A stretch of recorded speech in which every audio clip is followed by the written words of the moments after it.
Nós vamos no nosso último episódio da série Artistas de Rua.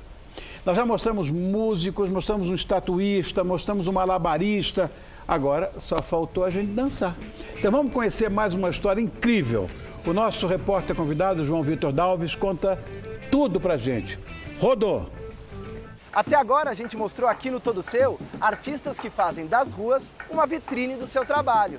Mas tem gente que vai mais longe e usa os elementos que compõem a rua, a arquitetura, a história dos lugares, as pessoas que passam, como parte do processo criativo.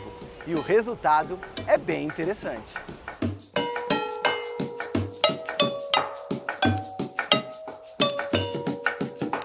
Rony, ao meu lado, Luciana Bortoleto, criadora e intérprete de dança. É isso, né, Luciana? É isso. Luciana, o que diferencia uma criadora e intérprete de dança de uma dançarina ou de uma bailarina convencional? Eu acho que o bailarino, a bailarina, o dançarino é criador também, né? Mas é uma maneira de trazer um pouco mais esse olhar para o processo de criação. Então, assim, eu enquanto bailarina, eu crio as minhas próprias danças. Eu desenvolvo uma pesquisa, algum tema que me interessa e interpreto essa dança que foi criada.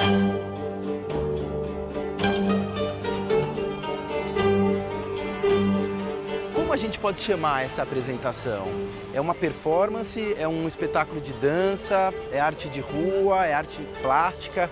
Como a gente pode chamar esse tipo de intervenção? Não, no caso do AVOA, Núcleo Artístico, que é este grupo, né? Geralmente a gente chama de performances coreográficas. São performances, são intervenções urbanas, onde a linguagem que a gente utiliza é a dança. O instrumento de comunicação que a gente tem é o nosso corpo.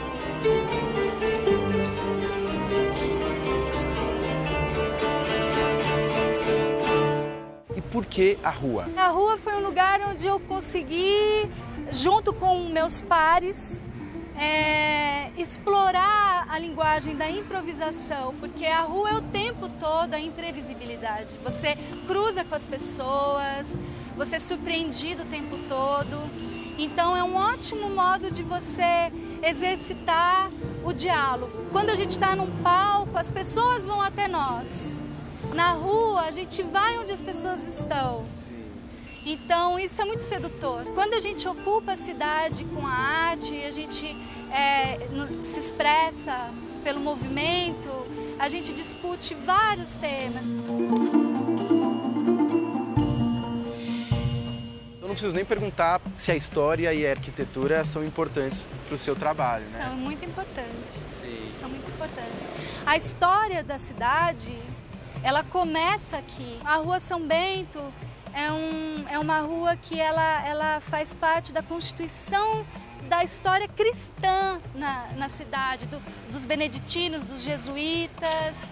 Então, conhecer a cidade onde a gente vive e se nutrir dessas histórias para dançar, acho que faz a dança ficar muito mais forte. E a arquitetura, né? Que é espaço.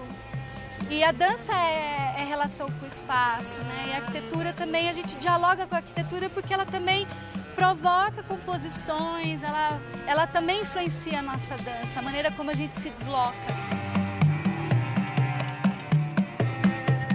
Ainda tem na sua pesquisa a questão dos haikais, né? Tem. Onde é que isso se enquadra? Então, a poesia haikai é uma poesia tradicional japonesa, muito antiga, que é a menor forma poética que existe. Então ela só tem 3 versinhos. E são poemas que geralmente têm a natureza como um viés de relação com o mundo. E a poesia haikai, por falar da natureza, é um convite para a contemplação ao ar livre. E acho que um dos grandes motivos que eu comecei a dançar na rua foi quando eu comecei a escrever poesia haikai, porque eu comecei a perceber a natureza urbana de São Paulo de uma maneira diferente.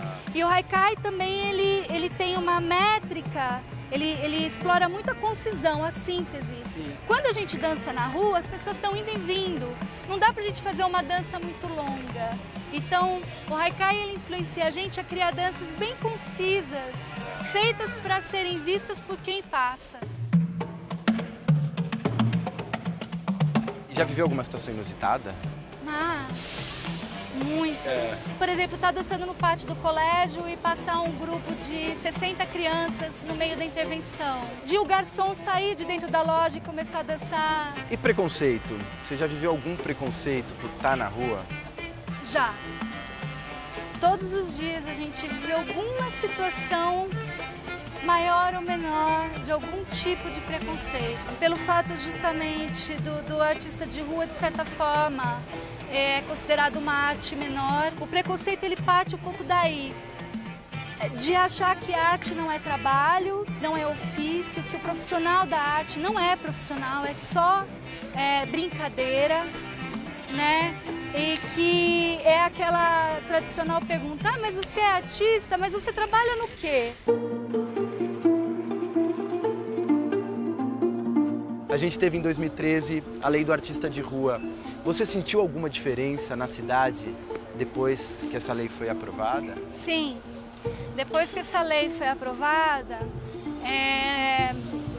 eu estou falando assim como artista da dança, mas lembrando dos mágicos, das estátuas vivas, dessas pessoas que passam o chapéu no seu cotidiano, dos músicos, né? De ter um respeito maior pelo espaço desse artista. É um jogo. A lei, ela faz com que sociedade e poder público tenham um equilíbrio maior na maneira de olhar e compreender esse tipo de manifestação artística na cidade. As perspectivas para a arte de rua nos próximos anos? Esperamos que seja respeitada, melhor compreendida e que as pessoas aproveitem mais. Isso não acabe, porque senão a cidade fica muito chata.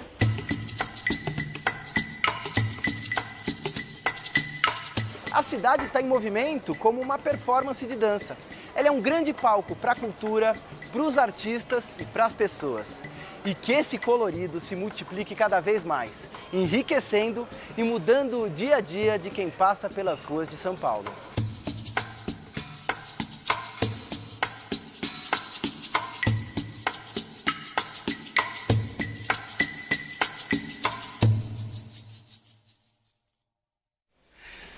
Olha, eu quero agradecer muito a você, João Vitor, que mandou muito bem como nosso repórter.